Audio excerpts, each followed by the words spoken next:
The warning sirens screamed through the bridge of the UES Defiance. Captain Lee Tae-min stood in front of the main screen, watching the red alerts flash across the display. Each red dot meant another star system had fallen. Each flash meant millions of lives lost. "Captain, we have 17 confirmed systems down," said Communications Officer Park Ji-woo. Her voice was calm, but her hands shook as she worked at her station. "The Vorthak Empire is moving faster than anyone thought possible." Taemin looked at the galactic map. 3 months ago, it had been mostly green and blue. Green for allied systems, blue for neutral zones.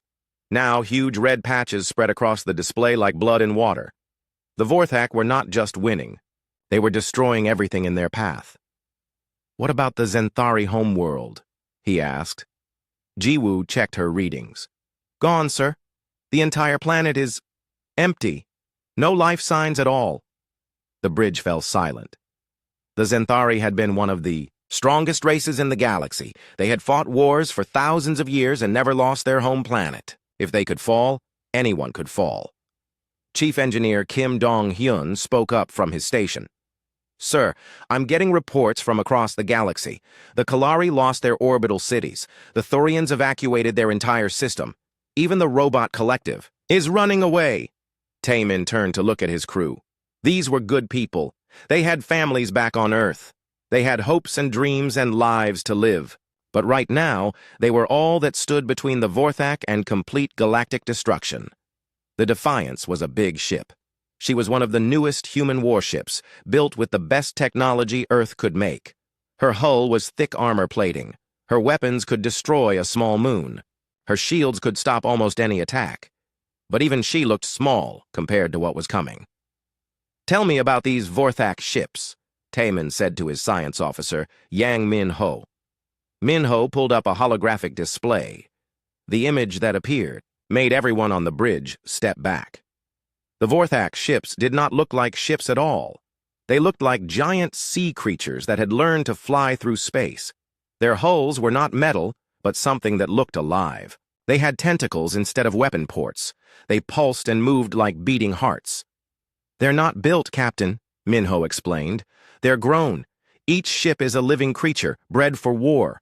They can heal damage by themselves. They can change. They're shaped to fight better. And they can make more ships by reproducing." Navigator Lee Ga-young looked up from her charts. "Sir, how do you fight something that can heal itself and make copies?" It was a good question. The Galactic Alliance had tried everything. Big guns, smart missiles, energy weapons, even nuclear bombs. Nothing worked for long. The Vorthak ships would take damage, then fix themselves in minutes. They would learn from each attack and become stronger. "Captain," Ji-woo said suddenly, "we're getting new orders from Earth Command." Taemin walked over to her station. "Put it on screen." Admiral Kim Jae-sung appeared on the main display. He looked tired and old. His uniform was wrinkled, and his eyes were red from lack of sleep. "All human ships," the Admiral said. "You are ordered to fall back to the Seoul defense line immediately. We are abandoning the outer colonies and making our final stand at Earth. This is not a request. This is a direct order." The message ended. The bridge was quiet except for the hum of the ship's engines. "Seoul defense line," repeated Tactical Officer Choi Soo-jin. "That means we're giving up everything else." Tae-min nodded slowly. The Seoul defense line was humanity's last hope. Every ship, every weapon, every defense satellite would be gathered around Earth's solar system. If the Vorthak broke through there, humanity would be extinct. "Sir," Dong-hyun called from engineering, "I'm picking up massive energy readings. Something big is coming out of hyperspace." Everyone turned to look at the main screen. Space itself seemed to bend and twist. Then they appeared. The Vorthak fleet was like nothing any human had ever seen. Hundreds of bioships dropped out of hyperspace in perfect formation. Each one was the size of a small city. They moved through space like giant fish swimming through an ocean. Their hulls glowed with strange lights that pulsed in rhythm as if they were breathing. The largest ship was in the center of the formation. It was so big that it blocked out the stars behind it. Tentacles the size of skyscrapers waved slowly around its main body. Rows of what looked like eyes opened and closed along its sides. "My God," whispered Dr. Song Hye-jin from the medical station. "How do we fight that?" Taemin stared at the enemy fleet. He thought about his orders to retreat. He thought about the millions of refugees trying to escape in slow transport ships. He thought about his crew and their families back on Earth. Then he thought about what it meant to be human. Humans had started on a small blue planet that tried to kill them every day. Ice ages, volcanic eruptions, asteroid impacts, deadly diseases. Every single day was a fight for survival. But humans never gave up. When the ice came, they made fire. When the volcanoes erupted, they moved to new lands. When diseases killed millions, they found cures. Humans were stubborn. They were too stupid to know when they were beaten. "Captain," Jiwoo said quietly, "your orders?" The Vorthak fleet was moving toward them now. Soon they would be in weapon range. Soon the real fighting would begin. Taemin looked around at his crew one more time. Sujin at the weapon controls, ready to fight. Gae Young at navigation, plotting escape routes they might never use. Minho at science, trying to find weaknesses in the enemy. Hye Jin at medical, ready to save lives. Dong Hyun at engineering, keeping the ship alive. Jiwoo at communications, linking them to the rest of humanity.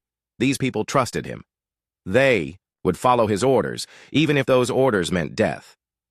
Behind the Vorthak fleet, somewhere in the darkness of space, refugee ships were running for their lives. Families with children.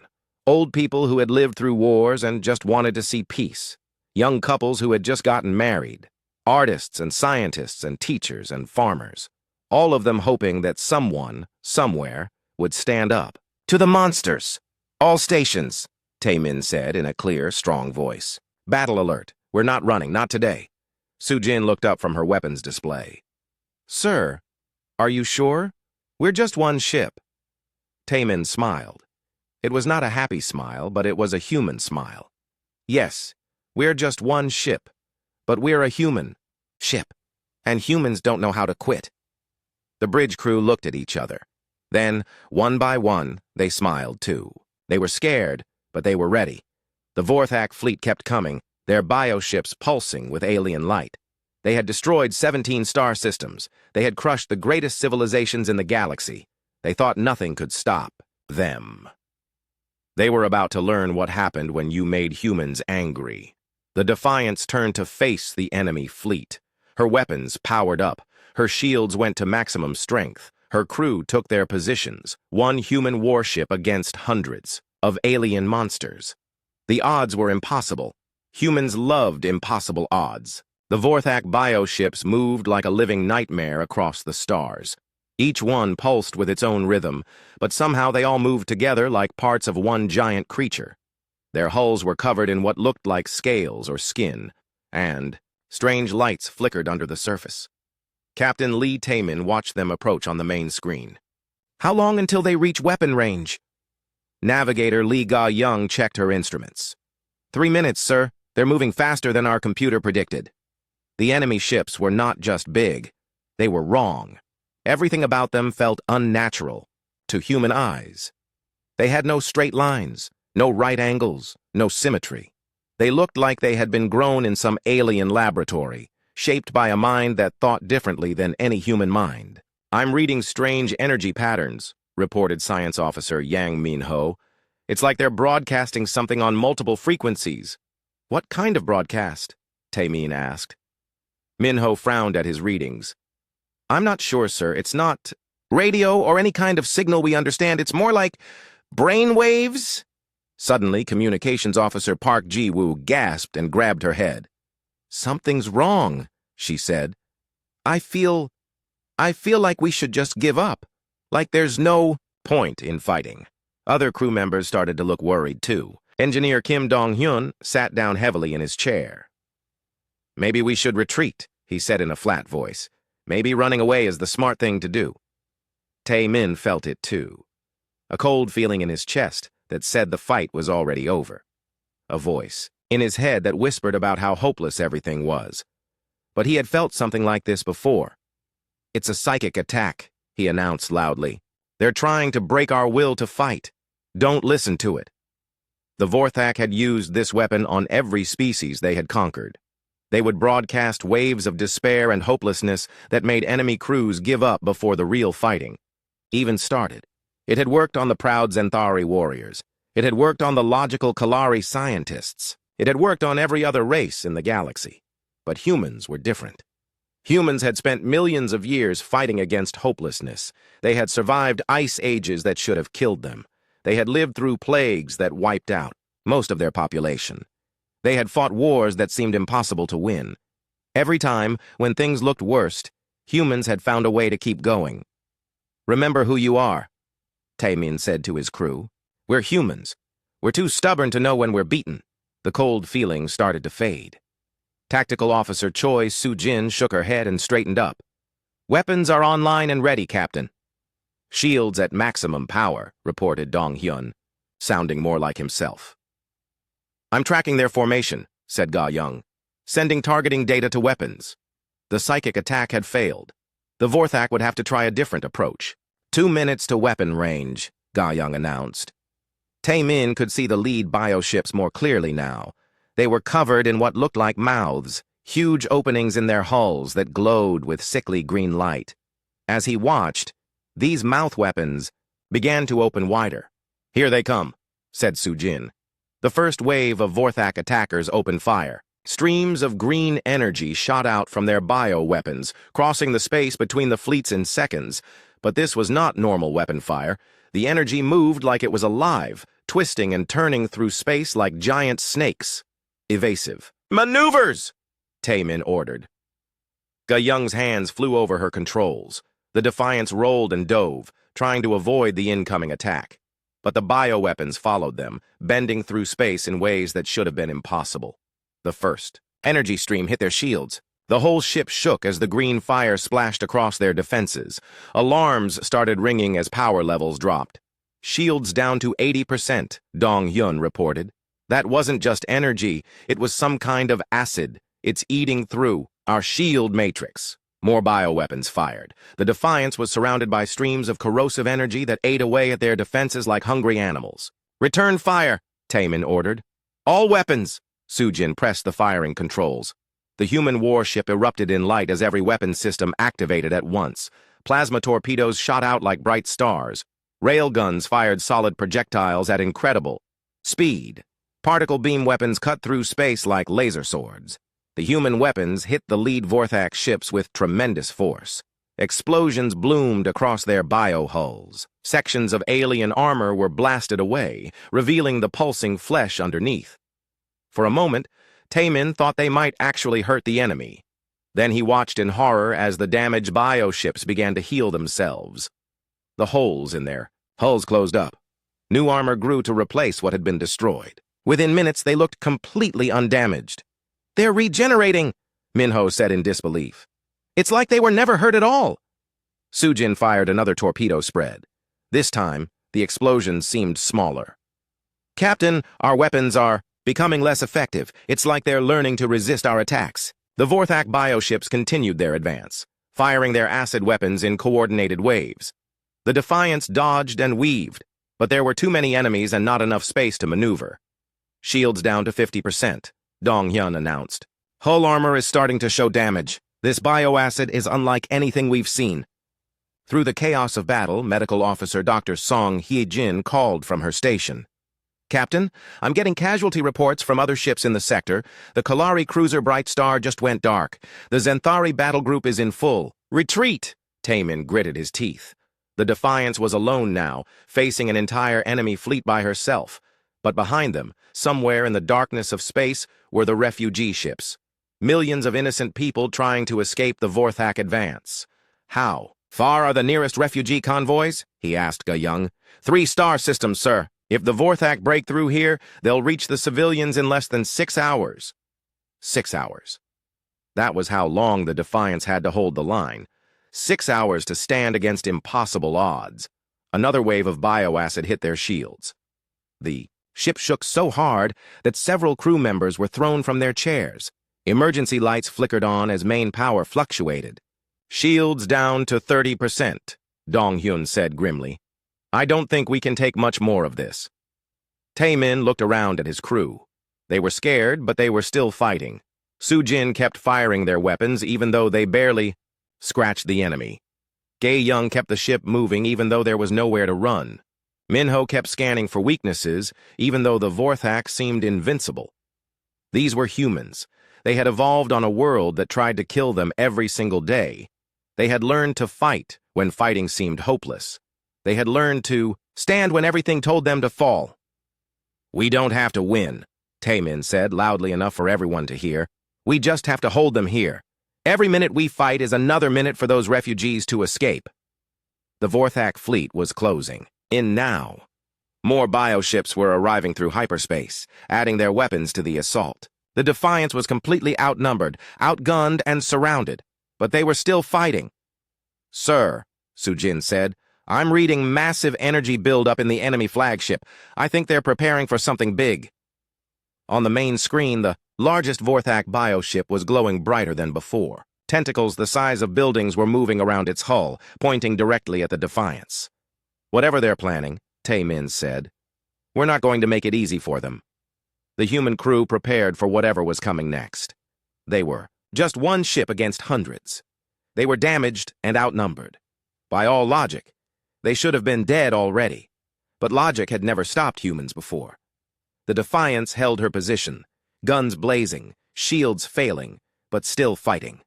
Still holding the line. The Vorthak flagship's weapon charged with a sound like thunder. Even through the vacuum of space, somehow the crew of the Defiance could feel it in their bones. The massive bioship's tentacles spread wide, revealing a mouth big enough to swallow a small moon. "Energy readings are off the charts," reported Science Officer Yang Min-ho. "Whatever they're about to fire, it's 10 times more powerful than anything we've seen." Captain Lee Tae-min gripped his command chair as another wave of smaller bioweapons hit their failing shields. The ship shook like a toy in a storm. Sparks flew from damaged control panels. The lights flickered on and off. "Shields down to 15%, called Chief Engineer Kim Dong-hyun. His voice was strained as he worked frantically to keep their defenses online. "Captain, I don't think we can survive a direct hit from that thing." The Defiance was surrounded. Now, hundreds of Vorthak bioships had formed a sphere around the lone human warship. They fired constantly, streams of bioacid eating away at the ship's armor and shields. The human vessel was like a single candle in a hurricane of alien fury. Tactical. Officer Choi Soo-jin kept firing back, but their weapons were becoming less effective with each shot. "Our plasma torpedoes are down to 20% efficiency," she reported. "The rail guns are barely scratching their hulls. They're adapting faster than we can adjust." Navigator Lee Ga-young called out new damage reports. "Hull breaches on decks 7 and 12. Emergency force fields are holding, but barely." Medical Officer Dr. Song Hye-jin was moving between stations, treating crew members who had been hurt by flying debris and electrical overloads. "We have 17 injured, 3 critical," she said. "Sickbay is running out of supplies." Taemin looked at the tactical display. More Vorthak ships were arriving every minute. The enemy had sent reinforcements, massive carrier organisms that were spawning smaller attack craft like some kind of spaceborne cancer. The small fighters swarmed around the Defiance like angry insects. "Sir," Communications Officer Park Ji-woo said quietly, "I'm receiving surrender demands from the enemy flagship." "Ignore them," Taemin replied without hesitation. But Minho was, studying his scanner readings with intense concentration. "Captain, I think I've found something. These bioships aren't as independent as they look." "Explain," Taemin ordered, even as another blast shook the ship. Minho transferred his data to the main screen. "Look at their movement patterns. They're too coordinated to be individual ships. I think they're all connected through some kind of shared mind network." The display showed the Vorthak formation from above. Lines of connection appeared between the ships, showing how they communicated with each other. The smaller ships were all linked to larger ones, which were linked to even bigger command vessels. "It's like a pyramid," Minho continued. "The little fighters take orders from bigger ships, which take orders from the carriers, which all take orders from that flagship. They're not hundreds of separate enemies. They're one giant enemy with hundreds of bodies." Dong-hyun looked up from his damage control efforts. "That explains why they move so perfectly together. But how does that help us?" Minho's eyes lit up with an idea. "If they're all connected, then they all share the same weakness. Disrupt the network, and the whole system breaks down." Jin fired another torpedo spread at the nearest bioship. How do we disrupt something we can't even see? Electromagnetic. Pulse! Minho said excitedly. A massive EMP burst tuned to their communication frequency. It would overload their network and force them to think individually. Ga Young checked her instruments. Our EMP weapons were damaged in the first attack.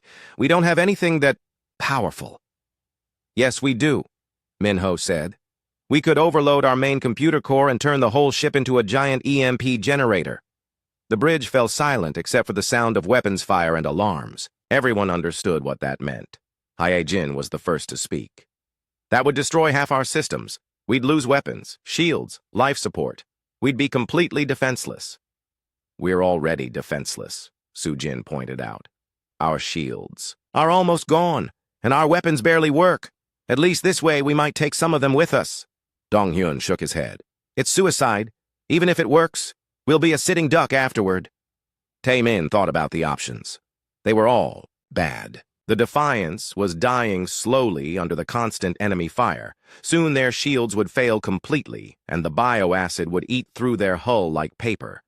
They had maybe 20 minutes left before the ship was destroyed. But 20 minutes might be enough. How long would it take to set up? He asked Minho. 5 minutes to reconfigure the computer core. Another 5 to build up enough charge for the pulse. And how long before that flagship fires its main weapon? Ga Young checked her readings. 8 minutes, sir. Maybe 9. It would be close. Very close. Taemin looked around at his crew. These people had families back on Earth. They had lives they wanted to live, dreams they wanted to achieve. But they also understood what was at stake. Behind the Vorthak fleet, millions of refugees were running for their lives. Children who would never grow up if the bioships broke through. Families who would never see each other again. Do it, Taemin decided. All hands, prepare for electromagnetic pulse.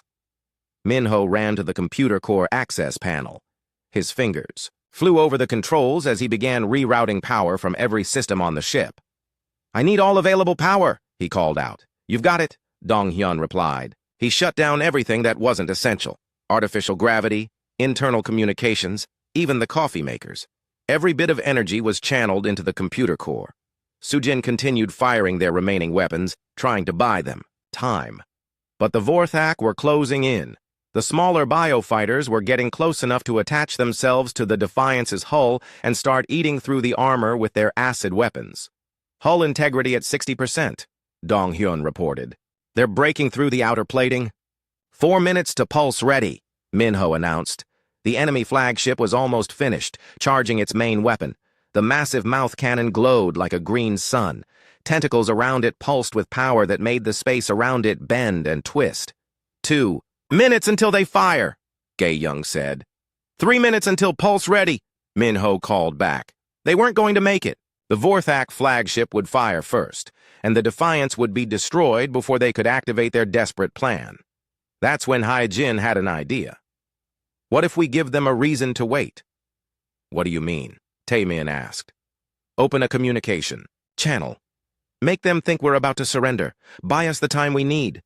It was risky. The Vorthak might see through the deception, but it was their only chance. Do it, Taemin ordered. Jiwoo opened a channel to the enemy flagship. The main screen flickered to life, showing the bridge of the alien vessel. It was a nightmare of living technology. Walls that pulsed like hearts. Control surfaces that looked like they had been grown rather than built. And at the center, the Vorthak commander. The alien was tall and thin, with too many arms and eyes, that glowed with predatory intelligence. When it spoke, the words came through their damaged translation system. Human vessel, you have fought well, but you are defeated. Surrender now, and your deaths will be swift. Taemin stood slowly, trying to look defeated. We need time to consider your offer. Our crew is badly hurt. Give us a few minutes to discuss terms. The Vorthak commander studied him with those glowing eyes. For a moment, Taemin thought. The alien would see through the lie. Then the creature made a gesture that might have been amusement. You have 3 of your minutes, human. Then we will take your ship by force. The communication ended.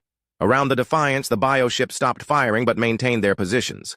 The flagship's main weapon continued charging, but more slowly now. 2 minutes to pulse ready, Minho announced. They had bought themselves the time they needed, but barely. The computer core was building up incredible amounts of energy. Power readings climbed higher and higher, far beyond anything the system was designed to handle. Warning alarms screamed as the quantum processors pushed toward overload. 1 minute, Minho said. 30 seconds! 10 seconds! Pulse ready! Taemin took a deep breath. Fire! The Defiance became a star. Every bit of energy in the ship's core was released at once, creating an electromagnetic pulse that swept outward like an invisible explosion. The wave passed through the Vorthak formation at the speed of light, carrying with it a precisely tuned signal designed to overload their shared network. The effect was immediate and devastating. The bioships convulsed as their hive-mind connection was severed. Smaller vessels that had been moving in perfect formation suddenly crashed into each other.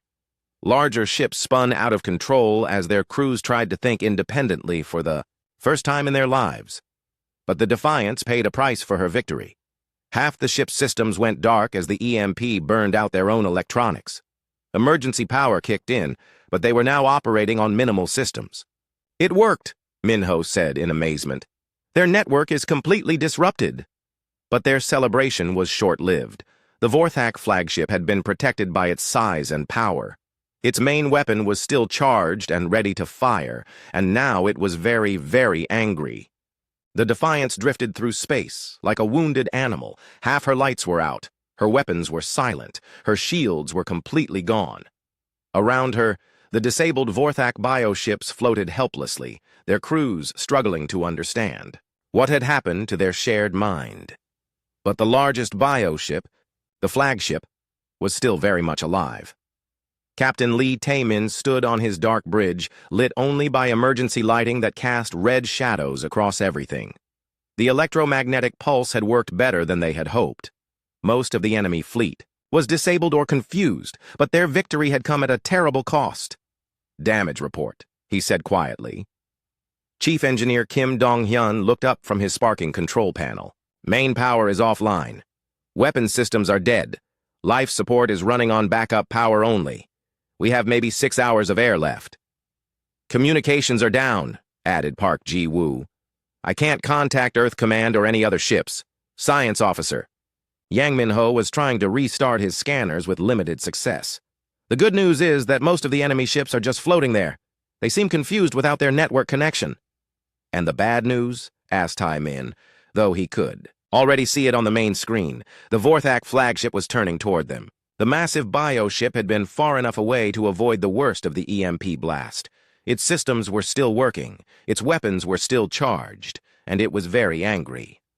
Tactical Officer Choi Soo-jin tried to bring her weapons online, but nothing happened. All weapon systems are fried, Captain. Even if we had power, we couldn't fight back. Navigator Lee Ga-young was working with manual instruments since her main computers were dead. The flagship will be in close range in 10 minutes. At their current speed, there's nowhere we can run. Medical Officer Dr. Song Hye-jin moved between the wounded crew members, doing what she could with limited supplies. 23 injured. Now, she reported. And that number will go up when that thing starts shooting at us.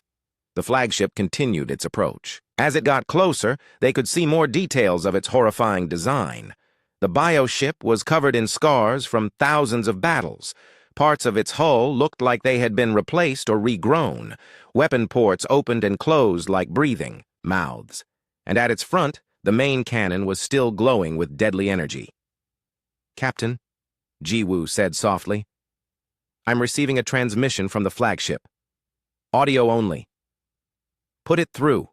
The bridge speakers crackled to life. The voice that came through was filled with rage and something that might have been respect. Human Captain, you have done something no other species has ever accomplished. You have severed our unity. For the first time in 1,000 years, we think as individuals rather than as one mind. Taemin activated the manual communication system. I'm glad we could help you with your personal growth. A sound came through the speakers that might have been laughter. Your courage is noted, human, but courage alone cannot save you now. We offer terms one final time. Surrender your ship, and your crew will live as our prisoners. Refuse, and we will destroy you completely. Taemin looked around at his crew. They were beaten, broken, and helpless. Their ship was dying around them. They had no weapons, no shields, no way to escape. Any reasonable person would surrender, but humans were not always reasonable. "This is Captain Lee Taemin of the United Earth ship Defiance," he said clearly. "Here's my answer. No." The Vorthak commander was quiet for a moment. Then, "As you wish, human. Your defiance will be remembered for the brief moment before we erase it." The communication ended. On the main screen, they could see the flagship's weapons powering up for a final attack. Dong-hyun worked frantically at his station, trying to restore even minimal power. "I might be able to get the engines online for a few seconds. Not enough to escape, but maybe enough to ram them." "That's suicide," Hyejin pointed out. "We're dead anyway," Sujin replied. "At least that way we take one of them with us." But Minho was staring at his scanner readings with a strange expression. "Captain, I'm picking up something on long-range sensors, multiple hyperspace signatures." "More enemies?" Taemin asked. "I don't think so, sir. The energy patterns are familiar." Ga-young managed to get her backup scanners working. "Captain, you need to see this." She transferred her readings to the main screen. Space around them was beginning to ripple and bend. Hyperspace windows were opening everywhere, dozens of them. Then hundreds, and through those windows came ships. Sleek Zenthari cruisers materialized alongside the crystalline vessels of the Kalari Confederacy. The organic ships of the plant-like Thylorians bloomed into existence next to the mechanical. Perfection of the synthetic Nexus Collective. Human dreadnoughts appeared in formation with alien vessels they had never fought beside before. "This is Admiral Kim Jae-sung of the UES Retribution," came a familiar voice over their emergency communication system. "Sorry we're late to the party, Taemin."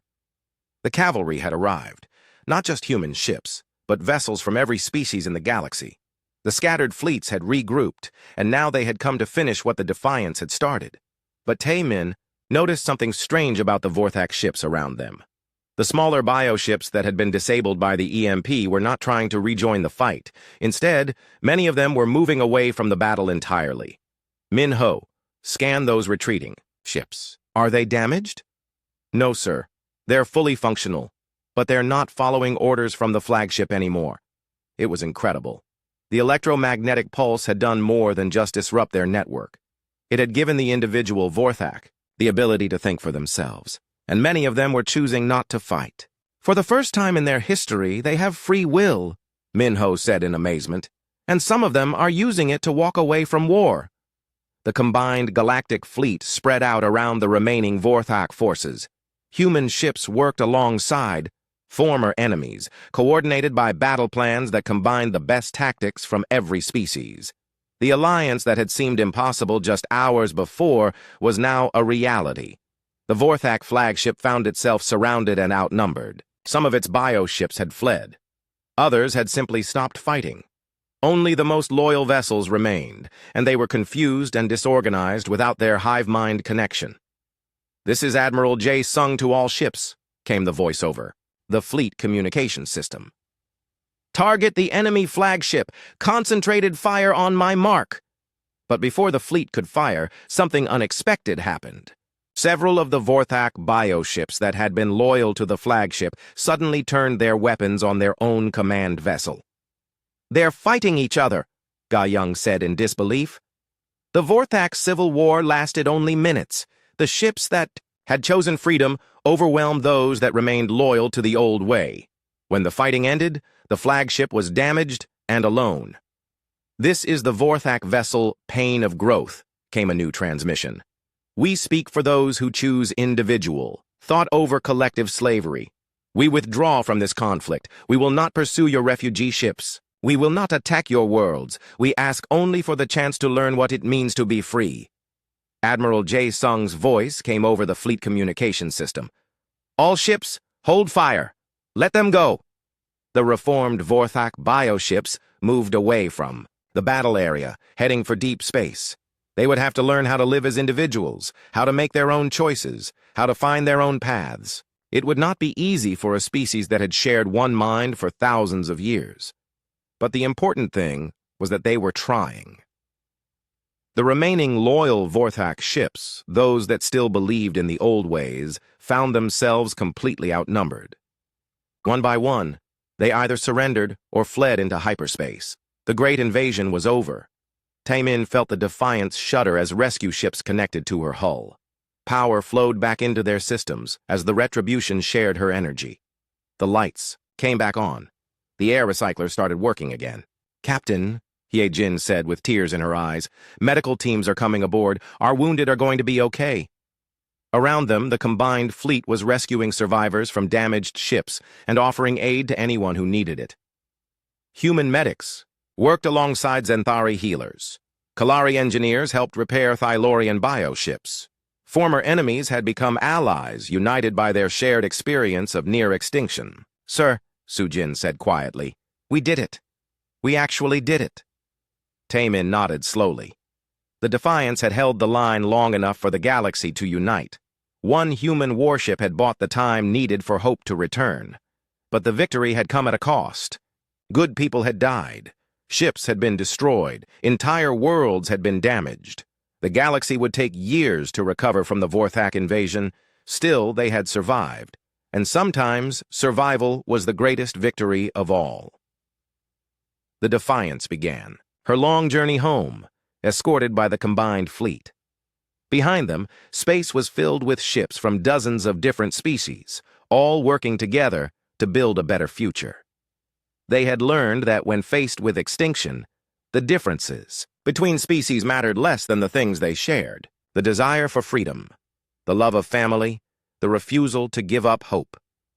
And sometimes, when everything seemed lost, all it took was one ship, one crew, one moment of absolute stubbornness to change the course of history. The Vorthak had swept through the galaxy like a plague, destroying everything in their path. 3 months later, Captain Lee Taemin stood on the observation deck of the rebuilt UES Defiance, watching Earth grow larger through the viewport. Home had never looked so beautiful. The blue and white marble that hung in space ahead of them represented everything they had fought to protect. The ship around him was different now. The Defiance had been almost completely rebuilt after the battle with the Vorthak. New armor plating covered the sections that had been eaten away by bioacid. Updated weapon systems had been installed using technology shared by their new allies. But most importantly, the ship carried something that had not existed before the war: hope. "Captain," Communications Officer Park Ji-woo called from her station, "Earth Control is requesting permission to begin the parade formation." Taemin smiled. "Tell them we're ready." Through the viewport, he could see hundreds of other ships taking their positions around Earth. Human vessels flew alongside Zenthari cruisers, Kalari science ships, and Thylorian bio-vessels. Even some of the reformed Vorthak ships were there, their crews having chosen to join the new Galactic Alliance. The war had changed everything. The old rivalries between species seemed foolish now that they had faced extinction together. Trade agreements had been replaced by mutual defense pacts. Cultural exchange programs had sprouted on every world. Children from dozens of different species were learning each other's languages and customs. "Sir," Science Officer Yang Min-ho reported, "I'm receiving updates from the refugee resettlement programs. The last of the displaced families have found new homes." That was perhaps the best news of all. The millions of people who had fled the Vorthak advance were no longer homeless. Worlds that had barely tolerated each other before the war were now welcoming refugees with open arms. Humans were helping to rebuild Zenthari colonies. Kalari scientists were sharing their knowledge with everyone who asked. Even the proud Thylorians had opened their garden worlds to those who needed sanctuary. Tactical Officer Choi Soo-jin looked up from her display. "Captain, we're getting reports from the Outer Rim. The last Vorthak holdout fleets have either surrendered or joined the reform movement." The war was truly over. The old Vorthak Empire no longer existed. In its place were dozens of small groups of former Vorthak who were learning to think for themselves. Some had become explorers, seeking new worlds to study rather than conquer. Others had become traders, offering their biological technology in exchange for cultural knowledge. A few had even become artists, creating strange and beautiful sculptures from the same biomaterials they had once used for weapons. Not all of them had chosen peace. Some Vorthak still believed in the old ways of conquest and domination, but they were few, scattered, and constantly hunted by both the Alliance fleet and their own reformed cousins. The galaxy was no longer afraid of them. Chief Engineer Kim Dong-hyun joined Tai Min at the viewport. "Hard to believe it's really over," he said. "Is it over?" Tai Min asked. "There are still pirates out there, still conflicts between worlds, still people who think violence is the answer to everything." Dong-hyun nodded. "But now we have something we didn't have before. We have each other. When the next crisis comes, we won't have to face it alone." That was the real victory. Not just defeating the Vorthak, but proving that different species could work together when they needed to. The Galactic Alliance was still new and fragile, but it was growing stronger every day. Navigator Lee Ga-young announced their arrival. "Entering Earth orbit now, Captain. Home sweet home." Through the viewport, they could see the massive space stations that orbited Earth. Some were human-built, but others were gifts from their new allies. The Zenthari had contributed a military academy where officers from all species could train together. The Kalari had built a research station devoted to peaceful science. The Thylorians had grown a beautiful garden habitat where diplomats could meet in natural surroundings. "Captain," Medical Officer Dr. Song Hye-jin said as she joined them at the viewport, "I've been reading the casualty reports from the war. Do you know how many people we saved?" Tai Min shook his head. 2,300,000,000, she said softly. "That's how many refugees made it to safety because we held the line that day." It was a staggering number. Each one represented a life that could continue, a family that stayed together, a future that remained possible. When Tai Min thought about those moments during the battle when surrender had seemed like the only option, he was glad they had chosen to fight instead. "Sir," Ji-woo called out, "we're receiving a transmission from the surface. It's from Admiral Kim Jae-sung." "Put him through." The Admiral's face appeared on the main screen. He looked much better than he had during the war. The exhaustion was gone from his eyes, replaced by something that might have been pride. "Captain Tai Min," the Admiral said, "welcome home. The President wants to see you and your crew. There's going to be a ceremony." "What kind of ceremony?" Tai Min asked. "The kind where they give you medals and make speeches about heroism," Jae-sung replied with a grin. "Try to look surprised when they tell you that you saved the galaxy." The crew of the Defiance gathered on the bridge to watch their approach to Earth. These were the people who had stood with him when everything seemed hopeless. Ji-woo, who had kept them connected to the rest of humanity when their communications were failing. Su-jin, who had never stopped fighting even when their weapons were useless. Ga-young, who had kept them moving when there was nowhere to run. Minho, who had found the weakness that won the war. Hye-jin, who had saved lives when death seemed certain. Dong-hyun, who had kept their ship alive when everything was falling apart. They were heroes, all of them, but they were also just people who had done their jobs when it mattered most. "You know," Tai Min said to his crew, "they're going to ask us what it was like, fighting against impossible odds, standing up to an enemy that had conquered half the galaxy." "What are you going to tell them?" Su-jin asked. Tai Min thought about it for a moment. "I'm going to tell them the truth, that we were scared, that we wanted to run, that we thought we were going to die." "And," Dong-hyun prompted, "and that we did it anyway, because that's what humans do. We stand up when standing up seems impossible. We fight when fighting seems pointless. We hold the line when the line is all that stands between civilization and chaos." The Defiance entered Earth's atmosphere, her hull glowing from the heat of re-entry. Below them, they could see cities full of lights, oceans full of life, continents full of people who were free because one ship had refused to retreat. The landing was smooth and gentle. As the ship touched down at the spaceport, they could see crowds of people waiting to welcome them home. Humans and aliens standing together, celebrating not just the end of the war, but the beginning of something new. "Final systems check," Tai Min announced. "Prepare for disembarkation." As his crew went through the shutdown procedures, Tai Min took one last look around the bridge. This room had been their world for the most dangerous hours in galactic history. Here, they had made the decision to fight rather than run. Here, they had discovered the enemy's weakness. Here, they had proved that sometimes one ship could make all the difference. "Captain," Jiwoo said. "They're ready for us outside." Tae-min straightened his uniform and walked toward the airlock.